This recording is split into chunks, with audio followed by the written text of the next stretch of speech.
As a general rule, it is the result of the accumulation of merits in our past births that enable us to seek the company of saints and profit thereby.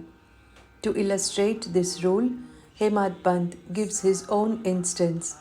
He was a resident magistrate in Bandra, a suburb of Bombay, for many years.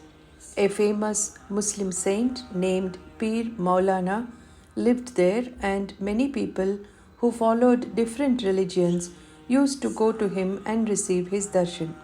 The Maulana's priest tried to persuade Hemad Pant many a time to go and see the saint, but for some reason or the other, he was not able to receive the Maulana's darshan.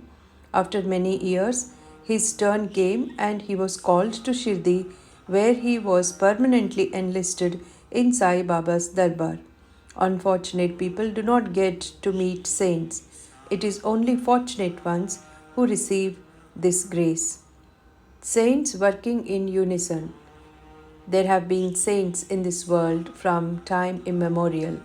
Various saints incarnate in various places to carry out the missions allotted to them.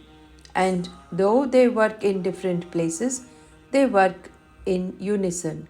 They work unitedly under the common authority of the Almighty Lord and know exactly what each of them is doing in his place and supplement his work where necessary. An instance illustrating this is given below. Mr. Thakur. Mr. V.H. Thakur was a clerk in the Revenue Department, and he once came to a town named Vadgaon with a survey team. There he met a Canary saint, Appa, and bowed before him. The saint was explaining a portion from the book Vichara Sagara by Nischal Das, a standard work on Vedanta, to the audience. When Thakur was about to leave, Appa said to him, "You should study this book, and if you do so, your desires will be fulfilled. And when you go to the north in the discharge of your duties in future, you will be fortunate enough to come across a great saint. Then he will show you the future path and give rest to your mind and make you happy." Then he was transferred to Junnar, where he had to cross the Nane Ghat, a rugged valley, every day to get to work. This ghat was very steep and almost impassable, and no conveyance other than a buffalo was of use in crossing it. Therefore, he had to take a buffalo ride through the ghat. This trip inconvenienced him greatly.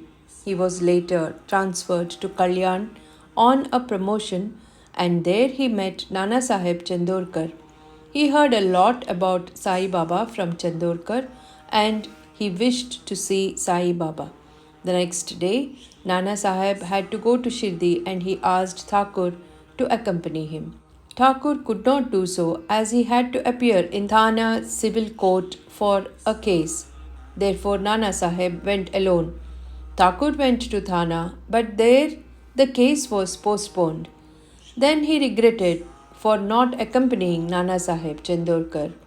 Nevertheless, he left for Shirdi, and when he arrived in Shirdi, he found that Nana Sahib had left the previous day. Some of his friends, whom he met there, took him to Baba. He saw Baba, fell at his feet, and was overjoyed. His eyes were full of tears of joy, and his hair stood on end. Then, after a while, the all-pervading Baba said to him, "The path of this place is not as easy as the teachings of the Canaries Saint Appa, or even as easy as the buffalo ride in the Nane Ghat. On this spiritual path, you have to put in your best effort, as it is very difficult." When Thakur heard these significant words, which no one else knew, he was overwhelmed with joy. He immediately knew that the words of the Canary saint had turned out to be true. Then, joining both hands and placing his head at Baba's feet, he prayed that he should be accepted and blessed.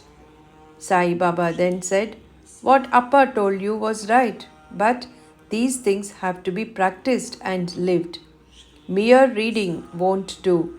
You have to think through and carry out what you read, otherwise, it is of no use. Mere book learning without the grace of Guru or without self realization is of no avail. The theoretical portion was read from the work of Vichar Sagar, but the practical way was shown to him at Shirdi. Sri Satchidananda Sadguru Sai Maharaj Ki Jai.